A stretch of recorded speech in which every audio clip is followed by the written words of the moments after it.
You're listening to the ESO Network, your station for all things geek.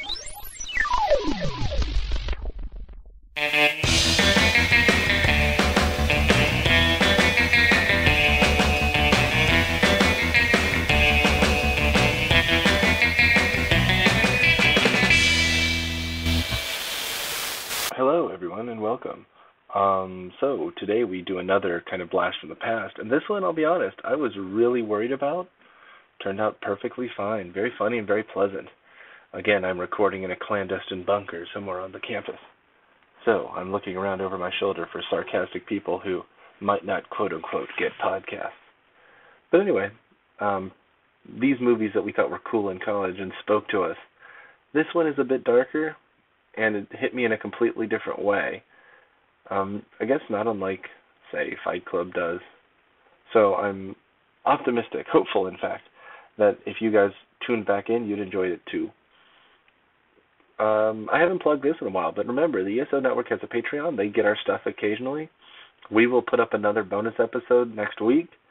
And, follow me. Cineprov, I'm not performing this month, but it's a good one. They're doing Gamera, the kind of classic rubber suit monster movie. And I will be performing at the Atlanta Monsterama convention. If you go, it will be on Friday night in October, the first Friday in October, which is the 5th. So, hopefully I'll see you there. And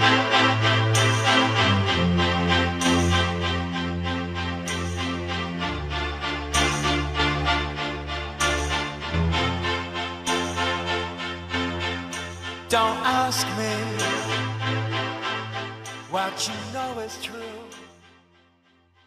Well, hello everybody, and welcome to a very special commercial for We Podcast and We Know Things. Wow, a commercial? Yes, Sam, a commercial. You do this to me every time. Anyway, we are We Podcast and We Know Things, the single source for all of your nerdy news in gaming, TV, film, music, and all things pop culture. Heck, even wrestling.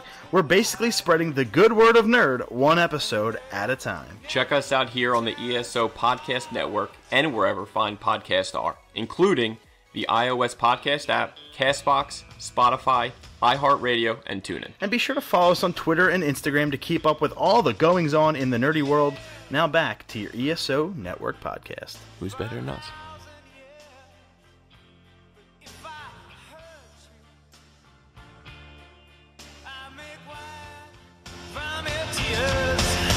I told you that we could fly,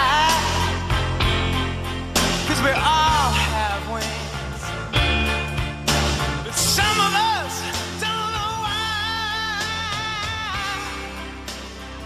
Welcome to Miami Defend Your Childhood. This week we are trotting along your freshman dorm as we watch another episode from movies we thought were cool in college.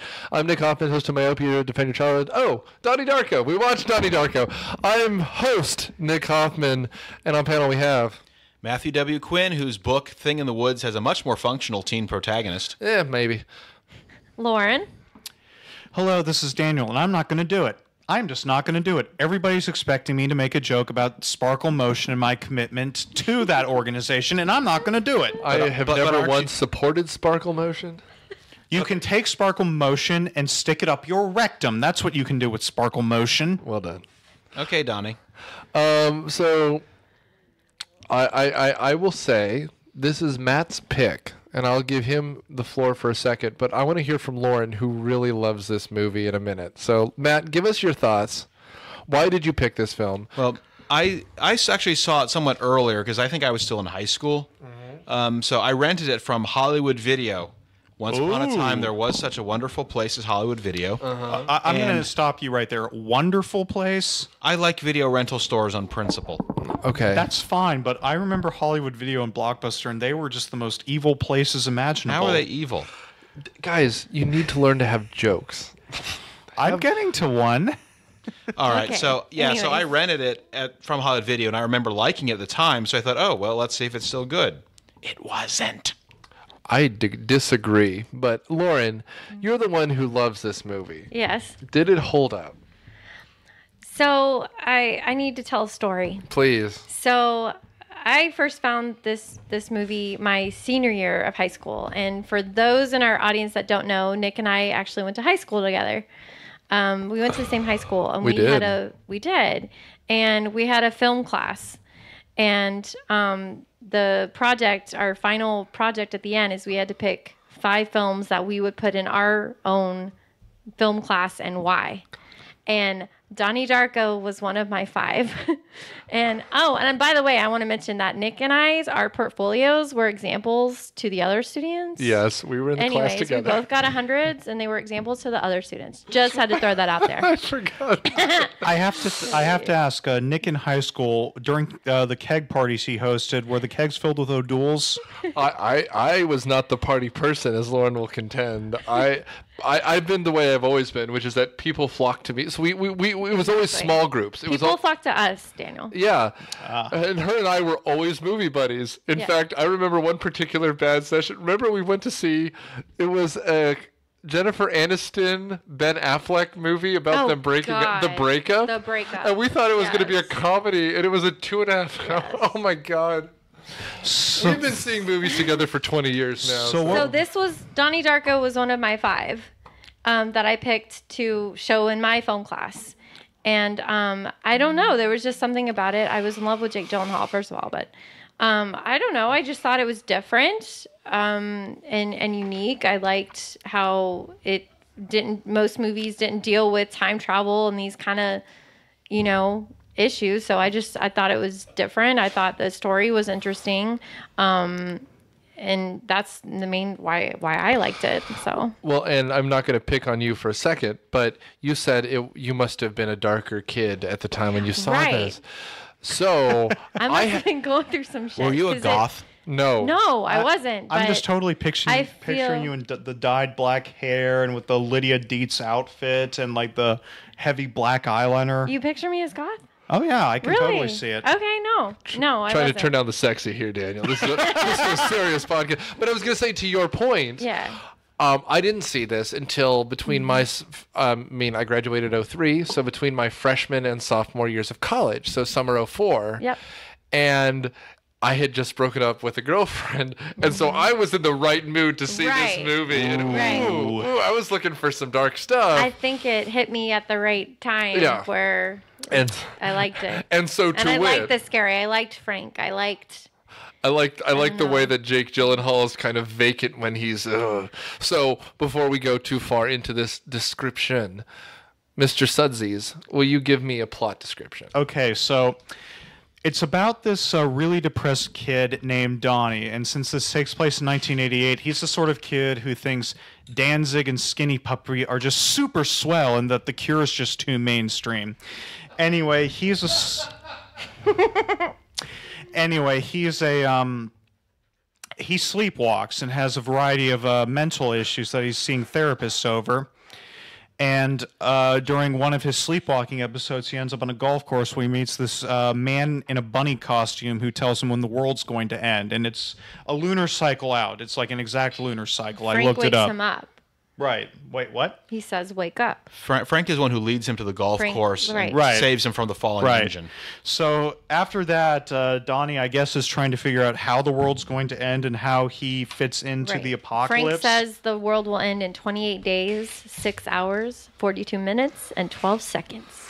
That is when the world will end. Anyway, also in that month, Donnie's just going through typical teenage life. He gets a girlfriend. He stands up to bullies. He fights a pedophile, that was kind of a funny scene. Who is Patrick Swayze? Anyways. Yeah, I know it was. But at the same time, he meets with this old woman named, what do they call her? Grandma Death? Grandma Death, yeah. Grandma Death, all right, who has written a book about exactly what he's experiencing. So he's using that book to try and figure out how the world's going to end and how he can save it.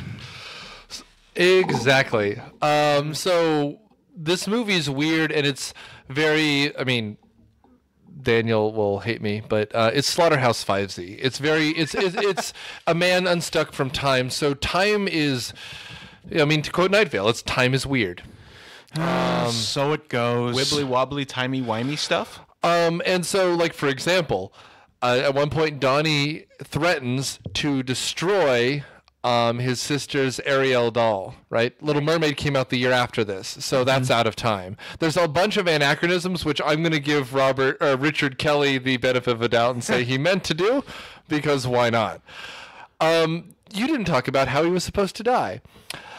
So when he was on the golf course... Oh, yeah, the jet engine. A jet engine lands in his room. So the fact that he's wandering the golf courses at night due to some sort of narcolepsy or whatever, somnambulism, is what saves his life. And so there's this huge debate about mental illness. He's on a pill. Now, here's the thing that I didn't ever care about, but I'm sure all of you heard. This movie has theories, and nothing pisses me out more about movies than people who don't talk about what's on the fucking screen. A movie is a visual and audio media, and so if you're like, well, the thing is, George Lucas meant for Jar Jar Binks to bring the Sith Lord, don't give a shit. If it's not in the movie, it's... So, the idea that he's taking medicine or not taking medicine, and there's hallucinations or there's not hallucinations, are the pills placebo? Schizophrenia versus actual reality. Yes. And so are the pills placebos? Is this in his mind? Is it not? Don't matter. What's on the screen is he's taking his pills sometimes, and when he takes his pills, he hallucinates a rabbit named Frank, and he tries to stab it in an incredible sequence. Now, I'm going to jump in here. Fuck you, Daniel. I know. I get that a lot. My introduction to this movie was from the GeoCities web pages. Oh, wow. Devoted to it, where they were trying to figure out exactly what was going on. And when you're younger, you think, oh, this movie's like a puzzle. You got to figure it out in order to really get it, man. But you're exactly right, Nick. Most of the stuff that they were talking about was not actually on the screen. It was just a bunch of nonsense. Well, and I like that a movie can instill that in people. But I hate when they tell me I'm wrong because I didn't read a website. Angel Fire, GeoCities, they're not official sources. Now, another thing, this movie came out the same year that Mulholland Drive came out. Also, it came out a month after 9/11, which we need to address. We'll get there, I'm sure. But anyway, I just remember hearing the story about them both movies being at Cannes, and I think Mulholland Drive won the Palme d'Or that year, or at least Best Director, or some big award. I didn't look it up beforehand. Forgive me. Why would you? I know, because we're not professional here. But anyway, so Richard Kelly went in and watched Mulholland Drive and was like, well, damn it. I've made the kiddie version of that movie, and now looking at it, I'm like, yeah, you did. Well, but there's nothing wrong with that. It feels like... It feels like the low budget version of something, and I don't hate that because of it. There's a lot of things that happen off screen, and I'm much more charmed with this movie now than I was when I was in college, which we should get to. Now, Lauren, you have notes. Where do you want to go from this? Oh, no, I was just going to say, you just mentioned it. This released a month after 9/11. And the director, Richard Kelly, wasn't sure what to do with the violence. And hello, a jet plane. A plane crashing. Crashing into something. So, this movie actually, failed. It was considered a plot, at the beginning. But then it was released, I want to say, re-released 8-10 years later, and a director's cut, and he made some... I think it was in 2004 that it got re-released as a was it? Okay. Cut, I don't know. It was released a couple times, so... but then it became... With the director's cut, became more clear with people. They showed more of the book that Grandma Death hands to Donnie, which I think really explains a lot. Which is called The Power of Time Travel. Philosophy of Time Travel. Yeah. And then with that, it became like this huge cult hit and made like millions and millions of dollars and became more pop culture. Well, and to your point, I'll just give you some numbers because who gives a shit? But this explains that you're on the money. When it was released, it was right before Halloween 2001, and so plane crashes were all the rage, right? Mm-hmm. But in the opening weekend, it only made $110,000. And at its height, its widest release was 58 theaters. But it was open for 9 months. Because, like you said, it was a cult movie. Like it wasn't a midnight movie, but it just kept sticking on. And so it was in theaters when it was finally released in DVD. Still DVD. Like so, the Plaza was probably playing it for those 9 months back in the day. I'm sure it was, and they thought it was really edgy. And then they followed it up with Rocky Horror because that's what you do with the Plaza. Mm-hmm. I mean, and there's nothing wrong with that, but I mean, to me, in 2001, this reminded me of the Majora's Mask video game. Like, there's a timeline you can see, like, 6 days until the apocalypse. And you're like, all right, fine. I guess we're not going to save the world. Also, Drew Barrymore's in this movie, which matters. Yes, which I totally forgot about. And she executive produced it. She funded this movie. I saw that. Well, I mean, after all the teacher. After all that Charlie's Angels money, I mean, she had cash to burn. She plays the English teacher, and I have a question. So the main girl that Donnie falls in love with, Gretchen, comes as a new student, and she walks in, and Drew Barrymore goes, "Sit down next to the boy that you think is the cutest." Which I thought, how the hell would that fly ever? Well, Nick, you're a teacher. How would that fly if one of your new students, you said? Well, I make sure never to sit next to the cutest boy. Well, this was in 1988, so maybe they cared less. Reagan did not care about sexual harassment. You guys are teachers, so I just wanted to ask your thoughts on that. Well, you know, it's an important thing for a young lady to identify. Well, that sounds like something could just cause unnecessary drama and fighting, so no. Oh, I mean, we can eventually get to the, like, sexual abuser, like, violent guy. Like, what was it? Like, Jughead, and of course, Seth Rogen. Yeah. Those two Seth lowlifes who are harassing her, and then Donnie comes to kind of rescue her and persuades her to be his girlfriend, even though he is incredibly creepy in that scene. They're both creepy. They're all creepy. He might as well be David Schwimmer, for Christ's sake. They're both well, creepy. Those two are getting rapey. To be fair, they're both weird. creepy because she does talk about how her dad stabs her Oh my mom God. So her dad is like the Zodiac. I don't know what's going on there, but like he destroys their house and kills the mom, I think. Right. So this movie has a lot going on that I've forgotten about. Yeah. Did we mention that it's 1988 and that everybody's voting for Dukakis? That's how you know it's a dystopian future. I told my wife, she's like, Dukakis. I'm like, yeah, this is a dark future. Oh shit! His youngest sister, the one that's in that dance troupe. Yeah. That's Samara from The Ring. No kidding. Yeah. Good on her. She had a career. So, I liked all the little details they got to make this a period piece for 1988. So the gas cans are the right make and color. I remember my dad fueling the lawnmower with them. Yeah, sure. The TVs are all wood paneled and boxy. Yeah. They got, they got them, they got a lot of the references perfect. The kind of woke, I guess, sister who wants to vote for Dukakis, or parents who are like, well, how are you going to run the household if half your husband's paycheck is being taken by taxes? Not her paycheck, her husband's. You kind of see the clash of values there. Even though she's going to Harvard. Well, and she argued that her she wouldn't have kids till she was 30, which is just crazy. Crazy. Yeah, so it's all very shown and not told, and the little details and subtleties I liked. How come there's not a scene then of like what's her name? The youngest sister, Samantha. How come there's not a scene of her like watching the MTV?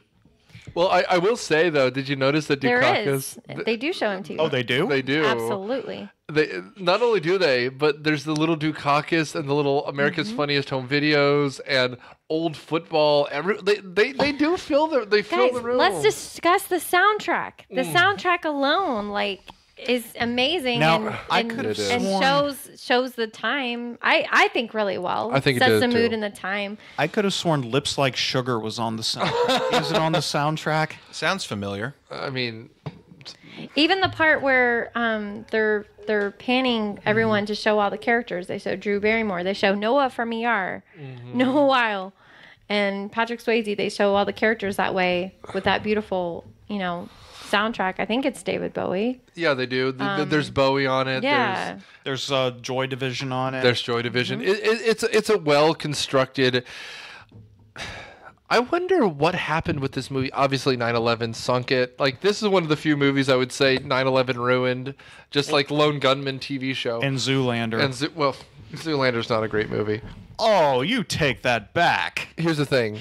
I like comedy. Fight. Sure. I love comedies, but no comedy is going to be a big budget comedy, right? I think it was fine.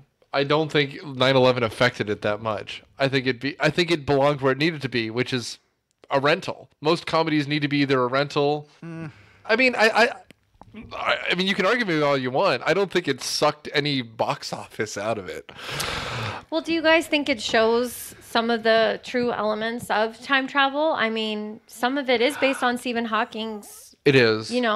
Black hole theory and the water metal elements. And do you guys think that has any truth, or is that all just movie bull? I didn't have my beef with the movie was it was an incoherent mess. I didn't really have a problem with the science. I was going to say to you, the conversation that he has with not Breckenmeyer, the physics teacher that's apparently where they're talking Noah. With Noah, exactly, with Professor Noah, whatever his name is, the one who's shacking up with Drew Barrymore.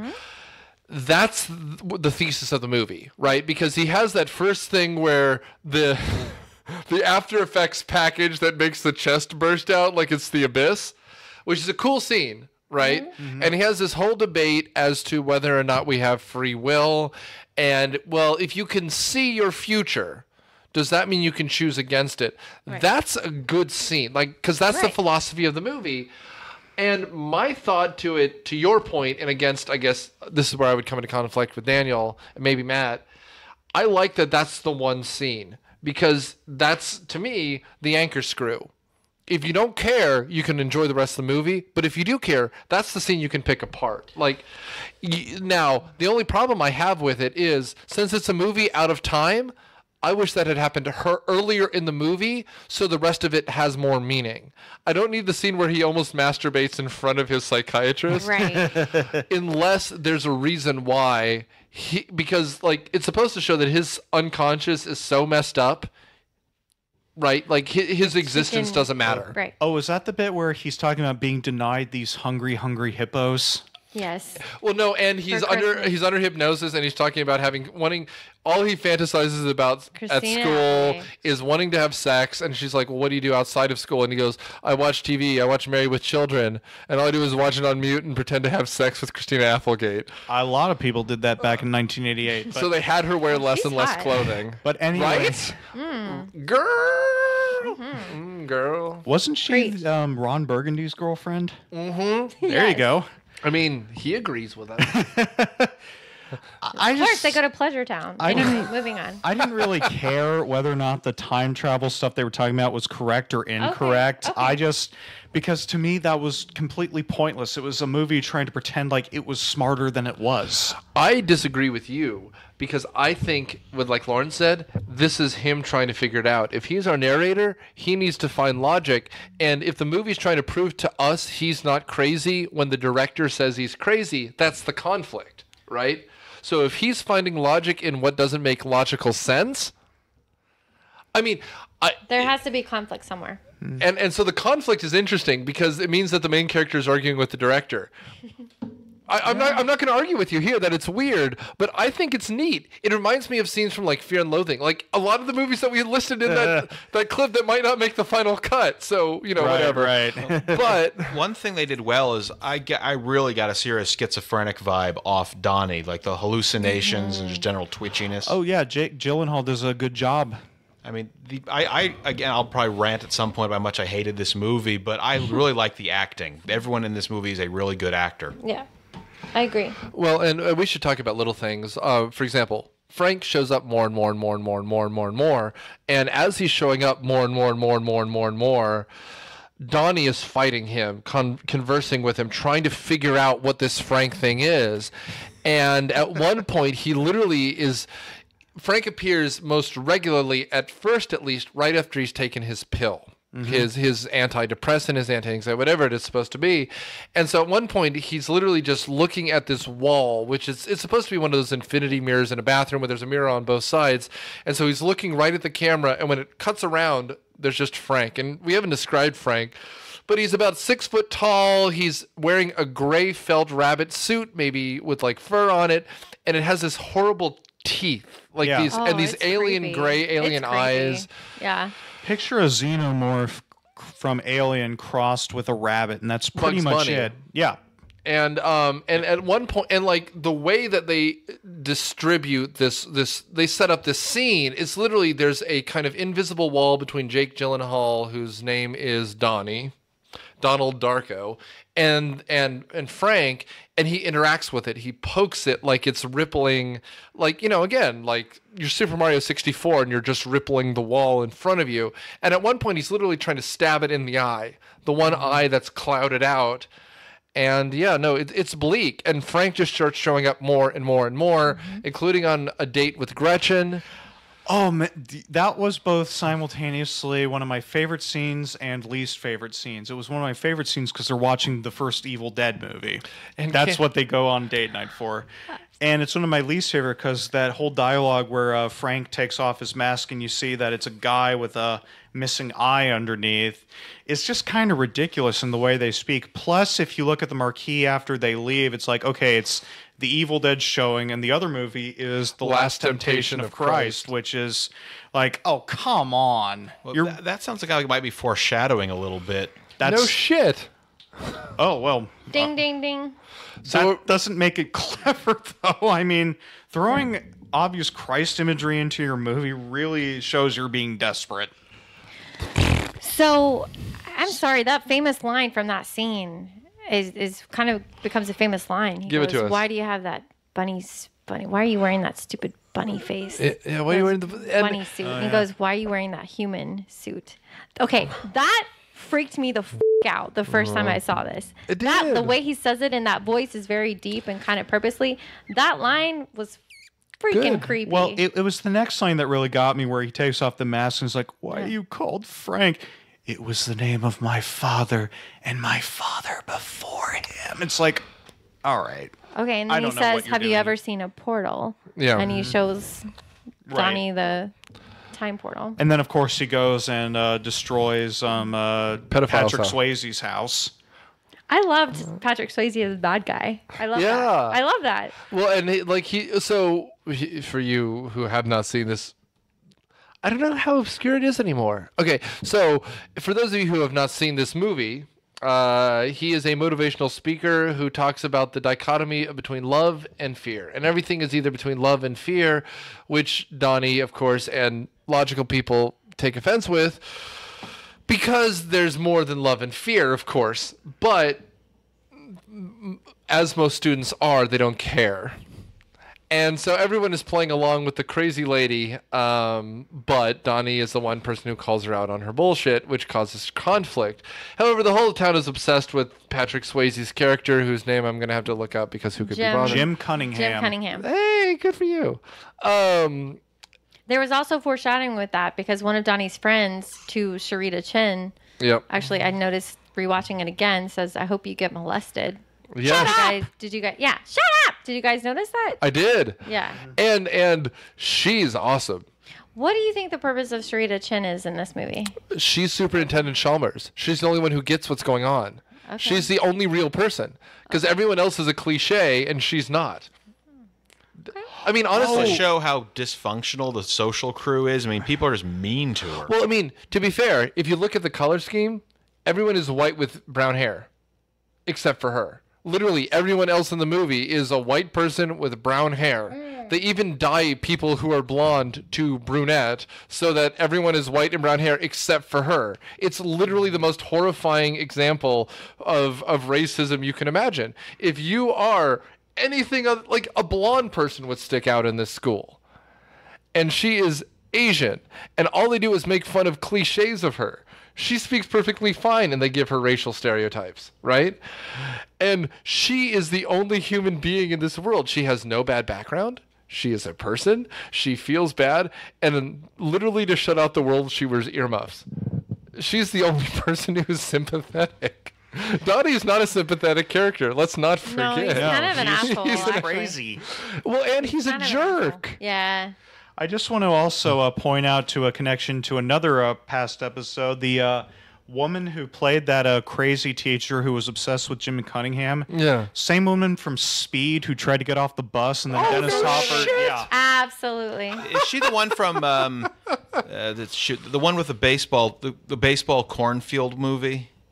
Field of Dreams. Field of Dreams? Is she the one from She is. Field of Dreams Cornfield. She is on Field of Dreams. who tries to get that book removed from the school? Because apparently the you actress mean- plays a lot of uptight stickler characters, and her character is obnoxious, but she does a really good job playing her. I don't see her listed on the Tribune as playing that character, but I mean, you're right. It is basically the same character. You could convince me. Maybe she was in Basketball Field of Disappointment. What was the book that they were trying to ban anyway? Oh, God damn it. In Field Graham of Dreams Greene- or in this one? No, in this one. Graham Greene's The Disruptors. All right, because they also watch Watership Down at one point, don't they? They do. Okay. I mean, the whole thing is supposed to be, do kids interact with books in the way that people are afraid of, right? Like, I mean, the thing is, I mean, in the last season we did Matilda.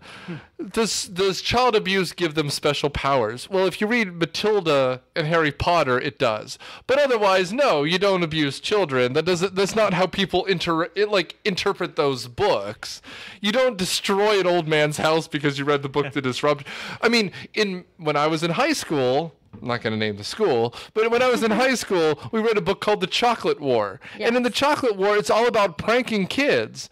We didn't prank each other like that. Like, the thing is, you learn a message from that or a separate piece. Well, no one learns anything from a separate piece because fuck John Knowles. But, you know, like... That book sucked. I had to read Cynthia Voigt in middle school, and fuck Cynthia Voigt. I don't know if she's still alive, and if she is, I'm sorry. Well, here's the thing. This podcast is nothing but venting about high school. Oh, what was I? You know what movie did that whole book banning thing a lot better? Pleasantville. Do you remember when books are coming back and the two books everybody reads are Huck Finn and Catcher in the Rye, which are like the two most banned books in this country? Well, and I was just thinking about other things. I mean, like Patrick Swayze. I mean, you can ban dancing all you want, but people are going to still dance. Like the idea that you're going to ban Graham Greene, for God's sake. Like, it's just so mundane. Ban Bukowski. Wrong dancing movie there, by the way. Oh, yeah, I know. All right. Who was in that one? John Kevin Lithgow was the Bacon. one bowing. Kevin Bacon was the rebellious kid. Kevin Bacon, you're not going to dance. John Lithgow, man, he needs to take the plug out of his ass. All right, so what's Another next? person I thought was an amazing actress was the mom in this. Oh I my thought God, she was really good. her rolling her eyes at at Sparkle Motion. The president from Battlestar Galactica. Yeah, that's the first thing that came to mind when I saw this movie crap, again. you're I'm like, right. that's her. She is so good. And I the thought she was fabulous. First Lady in Independence Day as well. She was. I'm gonna get her name. She's Yeah, fabulous. Mary McDonnell. Yeah. I remember I was active in the Battlestar Galactica forums back when the show was on. They said, Independence Day and Battlestar Galactica, keep Mary McDonnell's feet in the ground, or the world's going to end. And the same thing happens in this movie. She gets up in the airplane, and the time warp pulls the engine off. Yeah. So this is where the movie falls apart for me. Donnie Darko dies, right? Yeah. So, spoiler For a 17-year-old movie. This So- movie's almost old enough to vote. Yeah, but not everyone has seen it. That's why I Not avoid everybody's seen spoilers. Citizen Kane either, and Rosebud was the sled. Daniel, I didn't know that. Oh, there you I thought it go. was the name of his wife. No, that was The stripper. No, not the stripper. The exotic dancer that he hires an opera for. yeah. Oh yeah, I thought it that's was his right. dog anyway. I really do think that there was a reference to William Randolph Hearst talking about his mistress in like letters. That's probably. Okay, so What were you going to say? You were saying something before we cut you off. I think I was going to make the ending, since we're talking about Donnie Darko dying, the ending is legitimately sad. And the first thing came to my mind was, is a better thing now I do now that I've ever done, is a better rest that I go to now that I've ever had, or something like that. Because The Mad World song, you're saying? yeah. Yeah, the well- Mad World lyrics. I was quoting the the song. Tale of Two Cities. Well, no, I know you were. Well, It okay, is but a those are the lyrics of the song that they the play over the final- end. at the final scene. Oh, that's in there too? Yeah. Yes. So Oh, I just thought I didn't to hear me, that. this is where the movie gets weird so the end of the movie is Donnie Darko after after a Halloween party. So his sister does ultimately get accepted into Harvard. So they decide to throw a Halloween party, which... Who's his actual sister in real life. I thought Yes. it was so neat. Yeah, Maggie Gyllenhaal. Yeah, me too. That was pretty His cool. actual sister. Rachel Dawes from The Dark Knight. That's who that is. So it was good. Matt and I had this discussion at trivia the other day. He said it was a clever idea. I think it was good casting. We agree on that they work well together because no one can throw an Chemistry. insult at you quite like a sibling. Yes.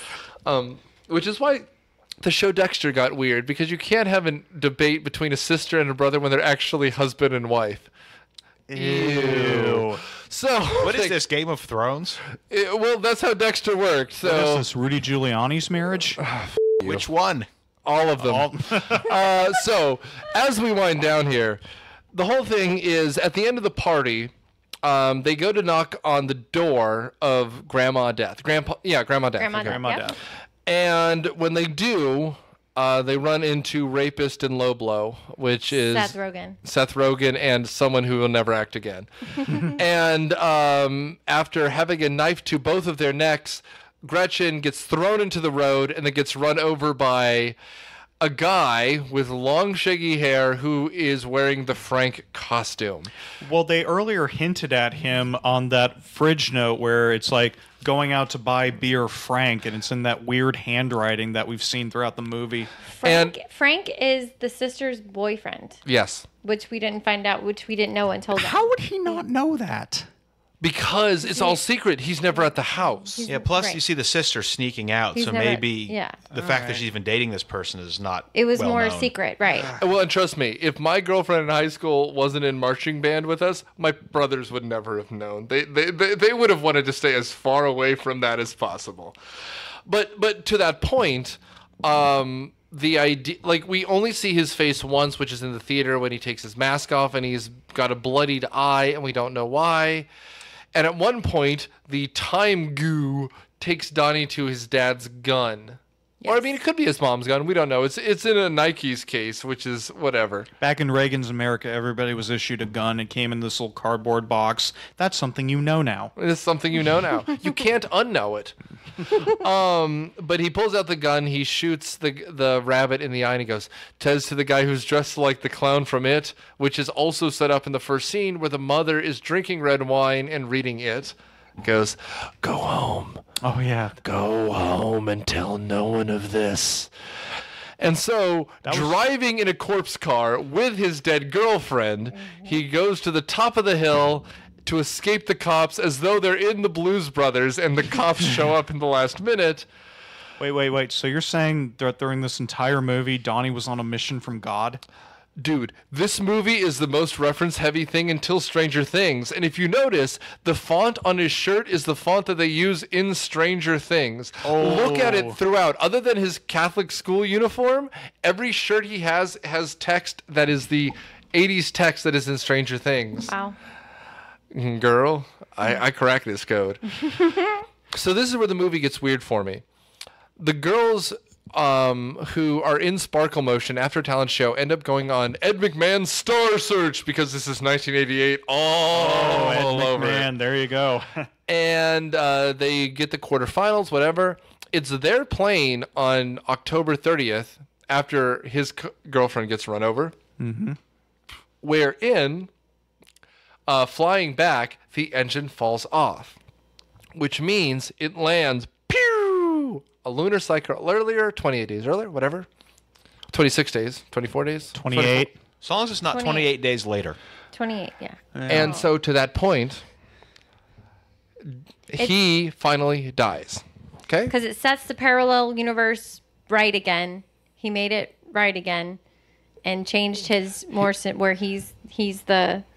Despite the fact that I would say don't sacrifice yourself because the pedophile should go to prison, he cannot die anymore because with his death, the plane can't crash.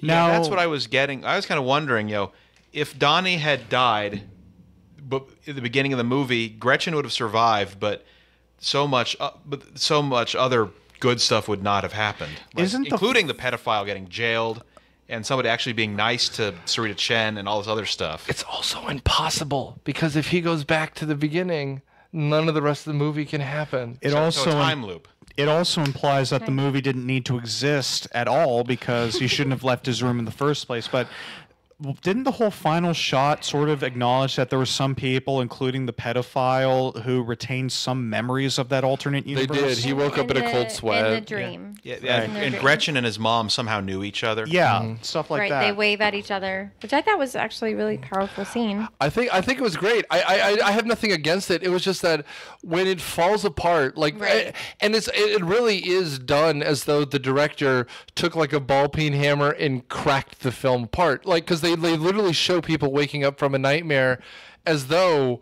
I mean, you can pick your metaphor, an X-Files or a Twilight Zone, where the person wakes up in a cold sweat. I'm not opposed to it, but that was the moment where I looked at my wife who had never seen it before, and she was just like, and it made me want to rewatch it. As opposed to the first time I saw this, where I wasn't sure if I ever needed to see it again, like American History X, where I'm like, I get it. Yeah. I get it. Edward Norton is an asshole. But now I'm like, I should almost rewatch it again. So What did Candace think? I'm curious. she liked it. Yeah, okay. She did. She well, I mean, and mainly because I think it was one of these things, not unlike Boondock Saints, where it was set up as this movie that like everyone thought it was cool, and she's like, that was better than I thought it was going to be. Maybe it is worth, So No, I have to agree with you. At the end, I do kind of feel like they're trying to tie everything together and make it in a neat little bow, but just doesn't quite get there. It is, a little misconstrued. I mean, even with the vortex that you see directly over his house, it's like, okay, dude. And he's laughing hysterically yeah, when he realizes that it works. It does kind of, I get it, but it does kind of fall apart at that scene. exactly. I think we've gone on long enough. You guys ready to give some final judgments? I'll start with Sudsies, and then we'll go around the corner. Matt, you can go second to me. Okay. All of the teen angst stuff in this movie is actually really well done. Like his isolation at high school, him standing up to bullies, him standing up to like the buttoned up facade of the 80s, because I think Patrick Swayze was ultimately sort of a Robert Tilton figure who, as the 80s came to close, ultimately collapsed when everybody realized what a fraud he was. And even Frank was okay. The thing that really just doesn't make any sense in retrospect was what everybody was trying to figure out back when this first came out, which is the whole time travel stuff and parallel universe stuff. It really doesn't need to be in there, and the movie would be a lot better if it weren't. So I think Richard Kelly was on to something. It's the same as the other, like, maybe two other movies he's done since this. He was kind of on to something, but he just kept piling stuff on top of it to the point where it just became incomprehensible, and he'd lost what he'd had in the first place. Fair enough. Lauren? No, I liked it. This was a lot darker than I remembered, and more creepy and darker. But I just uniqueness goes a long way with me. It gives points. I don't think there's many movies that kind of deal with the issues like the time travel and stuff like that. I love the soundtrack. I love the acting. It definitely has its flaws and missing points. I do think you have to. The director's cut makes a lot more sense, and for a movie, in my opinion, you shouldn't have to have a director's cut for it to make sense. Like, agreed. Right. It should have been a little more clear, but I don't know. In general, I was entertained. Thank you. Matt? Y'all are a lot more merciful than I am. I thought it was an incoherent, boring mess that was entirely too long.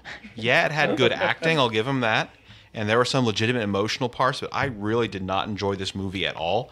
So maybe the version I saw in high school, I hope maybe that was a director's cut, because you guys are almost saying the director's cut was a lot better. Because I remember liking it then, and this one I just hated. Like, seriously, I gave it in my blog the lowest review I've ever given a movie ever.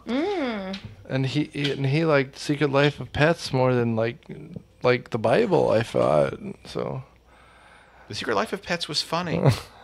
Really funny. So, I mean, I didn't hate it like Matt, so I'm gonna argue with him there, but I'm at a loss, not because I didn't like it. I just don't know between Daniel and Lauren here. So let's talk about Donnie. Like, Donnie was a good bowler, and he was a good man. He was one of us. He was out of his element. He liked to surf up to La Jolla. The thing I'm thinking about this movie is, it's kind of one of those beautiful messes. I think it's a cleverly put together movie where it's an idea that the director had that nothing quite worked on, but that doesn't make it bad. It just means that it ended up being a different movie than he expected. I think that the editing is clever. I think that the time, like the literally Chekhovian clock, is interesting. So where it fails is there's a lot of diversions, but real life has diversions. So I don't know if I'm giving it the credit that I would have given it as a high schooler or not. That's the problem. I would say if you haven't seen this, you need to see it, because you'll either hate it like Matt did or not. I never saw the director's cut. I have only seen this same cut several times from Netflix. I'm re-intrigued, and to your point, it's free on Netflix. If you have Netflix, there's nothing wrong with just cracking it out. The problem is I can't define the movie. It's not really a comedy. It thinks it is. It also thinks it's a drama. It also thinks it's scary at times. There's also real risk of rape, which is weird, which isn't really a high school thing. I don't know. It just, at some points it falls apart, but I'm charmed by it. However, we are at a time. We have one more episode that will lead us back to college. If you haven't voted, please vote on the Facebook page for the movies that we have not done yet. Because I've told our panelists, I've told our regulars, we're going to choose 4 of these movies that you guys select that we have forgotten to be a listener request month. So request us movies, please. Movies you thought were cool in college. Last time, of course, was Precocious Kids. You don't know what's going to happen next. So please, next week and every future week, and of course, a bonus episode. But next week and every future week, tune in so we can put another piece of your past on trial. So thanks, guys. MatthewPanel Defend Your Childhood is hosted by Nick Hoffman, edited by Candace Burns, and executive produced by Nick Hoffman and Candace Burns. It's produced by Daniel Suttis, Matthew Quinn, and Kevin Sherman. We are a proud member of the ESO Network and a product of Feel Better Podcasting. Our theme is Surf Shimmy by Kevin MacLeod. Find it at incompetech.com. It is licensed under Creative Commons Attribution Free License. And thanks.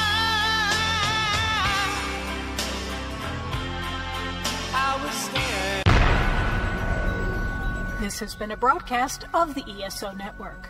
Be part of the crew and help support our shows by donating to our ESO Patreon or by shopping through Amazon.com or the TeePublic store, which can all be found at www.esonetwork.com. The ESO Network, your station for all things geek.